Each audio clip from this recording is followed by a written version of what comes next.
Assalamualaikum warahmatullahi wabarakatuh. Di sini kami dari kelompok 10 Hukum Perkawinan yang beranggotakan Budi Nusantoro, Widya Ratnasari, dan Muslimah Marjani Putri akan menyampaikan materi mengenai poligami bagi PNS. Pegawai negeri sipil atau biasa yang disebut dengan PNS adalah unsur aparatur negara, abdi negara, dan abdi masyarakat yang harus menjadi teladan yang baik bagi masyarakat dalam tingkah laku, tindakan dan ketaatan kepada peraturan perundang-undangan yang berlaku, termasuk menyelenggarakan kehidupan berkeluarga. Menurut Pasal 1 Undang-Undang Nomor 43 Tahun 1999 menyatakan, pegawai negeri adalah setiap warga negara Republik Indonesia yang telah memenuhi syarat yang ditentukan, diangkat oleh pejabat yang berwenang, dan diserahi tugas dalam suatu jabatan negeri atau diserahi tugas negara lainnya dan digaji berdasarkan peraturan perundang-undangan. Menurut Pasal 2 Undang-Undang Nomor 43 Tahun 1999 tentang perubahan atas Undang-Undang Nomor 8 Tahun 1974 tentang pokok-pokok kepegawaian yang membahas tentang jenis-jenis pegawai negeri. Yang pertama, pegawai negeri sipil. Yang kedua, anggota Tentara Nasional Indonesia. Yang ketiga, anggota Kepolisian Negara Republik Indonesia. Menurut pasal ini, tidak menyebutkan apa yang dimaksud dengan pengertian masing-masing bagiannya. Namun di sini dapat diambil suatu kesimpulan bahwa yang dimaksud dengan pegawai negeri sipil adalah pegawai negeri bukan anggota Tentara Nasional Indonesia dan anggota Kepolisian Negara Republik Indonesia. Hak dan kewajiban PNS. Hak sebagai PNS. Yang pertama, berhak memperoleh gaji yang layak sesuai dengan pekerjaan dan tanggung jawab.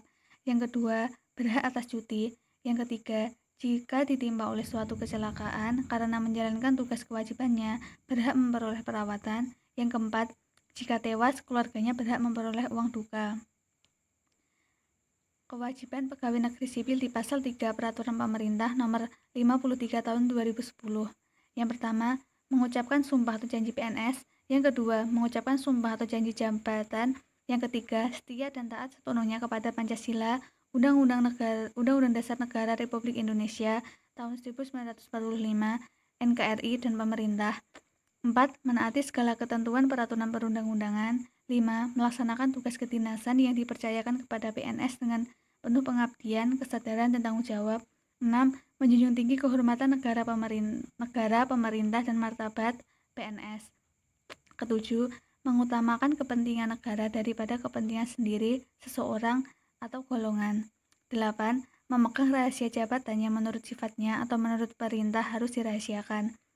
9. Bekerja dengan jujur, tertib, cermat, dan bersemangat untuk kepentingan negara. 10. Melaporkan dengan segera kepada atasannya apabila mengetahui ada hal yang dapat membahayakan atau merugikan negara atau pemerintah, terutama di bidang keamanan, keuangan, dan material.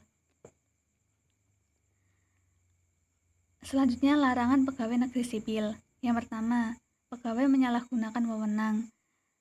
Yang kedua, menjadi perantara untuk mendapatkan keuntungan pribadi atau orang lain dengan menggunakan kewenangan orang lain. Yang ketiga, tanpa izin pemerintah menjadi pegawai atau bekerja untuk negara lain atau lembaga atau organisasi internasional. Yang keempat, bekerja pada perusahaan asing, konsultan asing, atau lembaga swadaya masyarakat asing.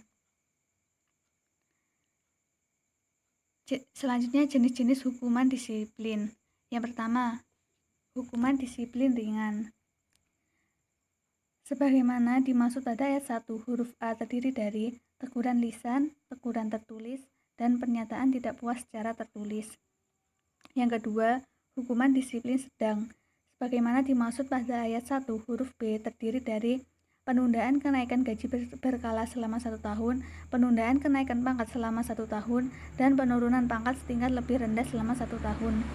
Yang ketiga, hukuman disiplin berat. Sebagaimana dimaksud pada ayat 1 huruf C terdiri dari penurunan pangkat setingkat lebih rendah selama 3 tahun, pemindahan dalam rangka penurunan jabatan setingkat lebih rendah, pembebasan dari jabatan, pemberhentian dengan hormat tidak atas permintaan sendiri sebagai PNS, dan pemberhentikan tidak dengan hormat sebagai PNS. Dirahasiakan. 9. Bekerja dengan jujur, tertib, cermat, dan bersemangat untuk kepentingan negara. 10.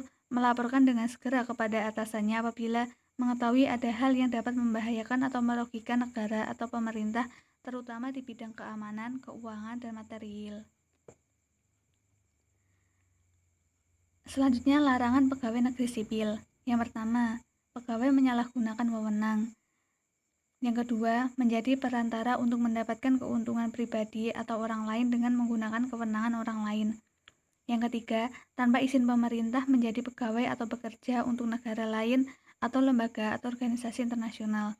Yang keempat, bekerja pada perusahaan asing, konsultan asing, atau lembaga swadaya masyarakat asing.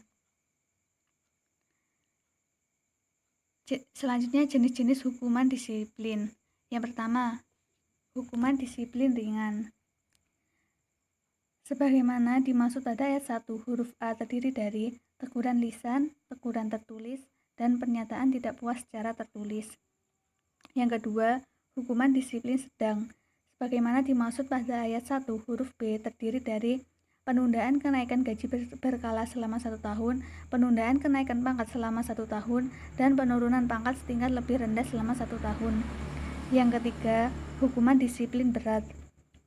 Sebagaimana dimaksud pada ayat 1, huruf C terdiri dari penurunan pangkat setingkat lebih rendah selama 3 tahun, pemindahan dalam rangka penurunan jabatan setingkat lebih rendah, pembebasan dari jabatan, pemberhentian dengan hormat tidak atas permintaan sendiri sebagai PNS, dan pemberhentikan tidak dengan hormat sebagai PNS. Bismillahirrahmanirrahim. Saya Widya Ratnasari, NIM 163. Di sini saya akan menjelaskan tentang konsep poligami bagi pegawai negeri sipil di Indonesia. Yang pertama, saya akan menjelaskan tentang pengertian poligami. Menurut bahasa, poligami berasal dari bahasa Yunani, yaitu gabungan kata poli atau polus yang artinya banyak, dan gamen atau gamus yang berarti kawin atau perkawinan. Jika digabungkan berarti suatu perkawinan yang banyak. Definisi perkawinan menurut Kamus Besar Bahasa Indonesia, kata poligami memiliki arti yaitu sistem perkawinan yang salah satu pihak memiliki atau mengawini beberapa lawan jenisnya dalam waktu yang bersamaan. Kata bersamaan di dalam penjelasannya bukan menunjukkan pada proses upacara perkawinannya, tetapi menunjuk pada kehidupan perkawinan di mana bersamaan dalam arti bukan terjadi pada selang beda waktu, misalkan setelah ditinggal pasangan lawan jenis meninggal atau cerai kemudian menikah lagi. Jadi, poligami adalah sebagai ikatan perkawinan yang salah satu suami mengawini beberapa lebih dari satu istri dalam waktu yang bersamaan. Oke, selanjutnya tentang sejarah tentang poligami. Poligami sebelum datangnya Islam. Timbulnya poligami sebagaimana dicatat oleh sejarah, bukan semata-mata disponsori oleh Islam. Poligami ada sejak manusia mendiami planet bumi ini, yang ditemui oleh hampir semua kebudayaan manusia. Eksistensi perkawinan sebelum Islam lahir sangat menyedihkan dan merendahkan harkat dan derajat kaum perempuan. Mereka dianggap sebagai khadam atau pembantu, sumber bencana diperjualbelikan dan dianggap sebagai benda mati yang dapat diwariskan bagi ahli waris bila suaminya telah meninggal dunia. Dapat disimpulkan bahwa dalam perkawinan seringkali merendahkan dan merugikan kaum perempuan. Kemudian Islam datang membawa aturan dan syariat yang luas, adil dan bijaksana untuk mengatur kehidupan rumah tangga, yaitu dengan menghapuskan pemberlakuan hukum-hukum pernikahan yang dianggap tidak sesuai dengan syariat Islam. Poligami setelah datangnya Islam. Ketika Islam datang, kebiasaan poligami itu tidak serta-merta dihapuskan. Namun, setelah ayat yang menyinggung soal poligami diwahyukan, Nabi lalu melakukan perubahan yang radikal sesuai dengan petunjuk kandungan ayat. Pertama, membatasi jumlah bilangan istri hanya sampai 4 saja. Diriwayat oleh Naufal bin Muawiyah, ia berkata, "Ketika aku masuk Islam, aku memiliki 5 orang istri." Rasulullah berkata, "Ceraikanlah yang 1 dan pertahankanlah yang 4." Yang kedua, menetapkan syarat yang ketat bagi poligami, yaitu harus mampu berlaku adil kepada istri-istrinya. Dengan demikian dapat dilihat bahwa praktek poligami di masa Islam dengan sebelumnya sangat berbeda. Selanjutnya, poligami dalam Islam. Menurut Mahmud Shaltut, hukum poligami adalah mubah selama tidak dikhawatirkan terjadinya penganiayaan terhadap istri. Pada dasarnya, poligami adalah masalah keadilan dan tidak terjadinya penganiayaan terhadap istri.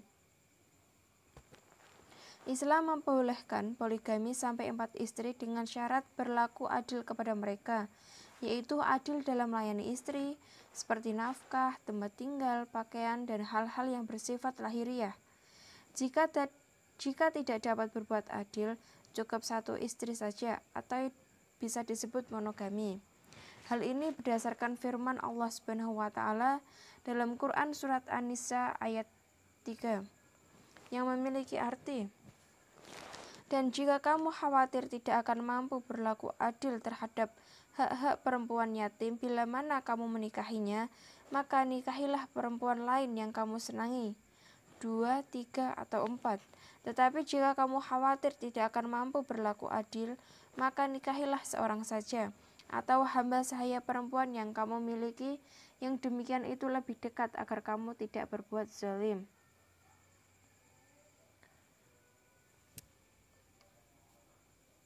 Hukum poligami di Indonesia.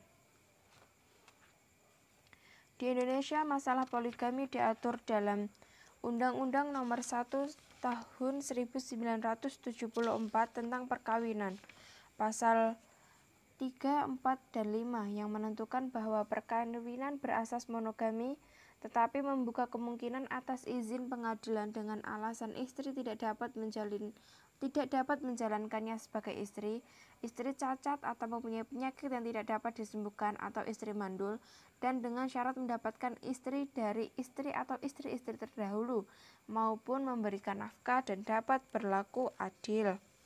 Saya akan menyampaikan tentang poligami bagi pegawai negeri sipil, tentunya di negara Indonesia. Nah, slide pertama saya akan menjelaskan tentang ketentuan poligami bagi pegawai negeri sipil di Indonesia.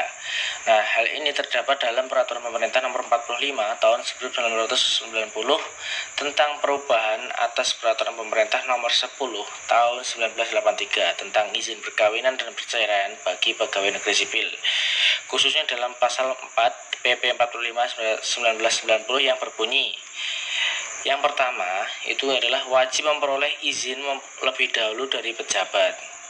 Yang kedua yaitu pegawai negeri sipil wanita tidak diizinkan untuk menjadi istri kedua, ketiga, atau keempat.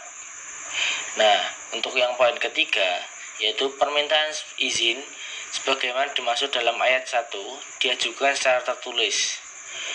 Dan poin yang terakhir yaitu poin yang 4 adalah dalam surat permintaan izin sebagaimana dimaksud dalam ayat 3 harus dicantumkan alasan yang lengkap yang mendasari permintaan izin untuk beristri lebih dari seseorang. Nah, selanjutnya adalah yaitu yang membahas tentang syarat-syarat yang wajib dipenuhi sebagai bahan pertimbangan dari pejabat.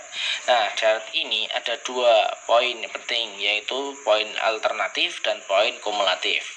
Saya akan menjelaskan terlebih dahulu syarat alternatif. Dalam syarat alternatif ini membahas 3 alasan yang menjadikan bahan pertimbangan dari pejabat untuk mengizinkan suatu pegawai negeri sipil untuk melakukan poligami. Yang pertama itu adalah dengan alasan istri tidak dapat menjalankan kewajibannya sebagai istri pada umumnya. Dan poin yang kedua, istri mendapati cacat badan atau penyakit yang tidak dapat disembuhkan. Poin yang ketiga yaitu istri tidak dapat melahirkan keturunan. Lalu untuk syarat kumulatif, dalam syarat kumulatif ini ada 3 poin. Yang pertama, adanya persetujuan tertulis dari istri yang sudah memperbolehkan sang suami untuk melakukan poligami. Yang kedua, pegawai negeri sipil pria yang bersangkutan mempunyai penghasilan yang cukup untuk membiayai lebih dari seorang istri dan anak-anaknya yang dibuktikan dengan surat keterangan pajak penghasilan. Dan yang terakhir dari syarat kumulatif ini sendiri yaitu adalah ada jaminan tertulis dari pegawai negeri sipil yang bersangkutan bahwa ia akan berlaku adil terhadap istri-istri dan anak-anaknya. Lalu untuk slide selanjutnya, saya akan menjelaskan tentang hal-hal yang dapat menyebabkan izin untuk beristri lebih dari seseorang tidak diberikan oleh pejabat. Atau dengan kata lain, yang menyebabkan izin poligami dari seorang PNS itu digagalkan atau tidak diberikan oleh pejabat. Nah, hal ini dilihat dari pasal 10 ayat 4 PP 10 tahun 1983. Poin yang pertama yaitu bertentangan dengan ajaran atau peraturan agama yang dianut PNS yang bersangkutan. Nah, dalam agama Islam mungkin poligami itu tidak diperbolehkan. Akan tetapi di agama lain kan ada suatu agama yang tidak memperbolehkan poligami, seperti contohnya Kristen. Nah, dalam hal agama Kristen, maka jika PNS yang bersangkutan itu beragama Kristen, maka tidak diperbolehkan untuk melakukan poligami. Poin yang kedua yaitu tidak memenuhi setidaknya salah satu syarat alternatif dan ketiga syarat kumulatif yang sudah saya jelaskan pada slide sebelumnya tadi. Dan poin ketiga yaitu bertentangan dengan peraturan perundang-undangan yang berlaku. 4. Alasan yang dikemukakan oleh pejabat yang bersangkutan bertentangan dengan akal sehat sebagaimana yang sudah diajukan oleh pejabat, sehingga alasan-alasan tersebut tidak bisa ditangkap oleh pejabat tersebut. Poin yang kelima adalah adanya kemungkinan mengganggu pelaksanaan tugas kedinasan oleh pejabat bersangkutan yang mengajukan izin poligami tersebut. Lalu untuk yang slide yang terakhir yaitu adalah saya akan membahas tentang dasar hukum poligami bagi pegawai negeri sipil di Indonesia. Ada 4 peraturan. Yang pertama adalah Undang-Undang Nomor 5 Tahun 2014 tentang Aparatur Sipil Negara. Undang-undang kedua yaitu Peraturan Pemerintah Nomor 30 Tahun 1980 tentang Peraturan Disiplin Pegawai Negeri Sipil. Peraturan nomor 3 yaitu Peraturan Pemerintah Nomor 45 Tahun 1990 tentang perubahan atas Peraturan Pemerintah Nomor 10 Tahun 1983 tentang izin perkawinan dan perceraian bagi pegawai negeri sipil. Dan poin yang terakhir yaitu Peraturan Pemerintah Nomor 53 Tahun 2010 tentang disiplin pegawai negeri sipil. Baik, terima kasih. Mungkin itulah sedikit materi yang dapat kami sampaikan dari kelompok 10. Jika memang masih ada hal yang ingin ditanyakan kepada kelompok kami membuka sesi tanya jawab kepada teman-teman semua. Kurang lebihnya kami mohon maaf. Wassalamualaikum warahmatullahi wabarakatuh.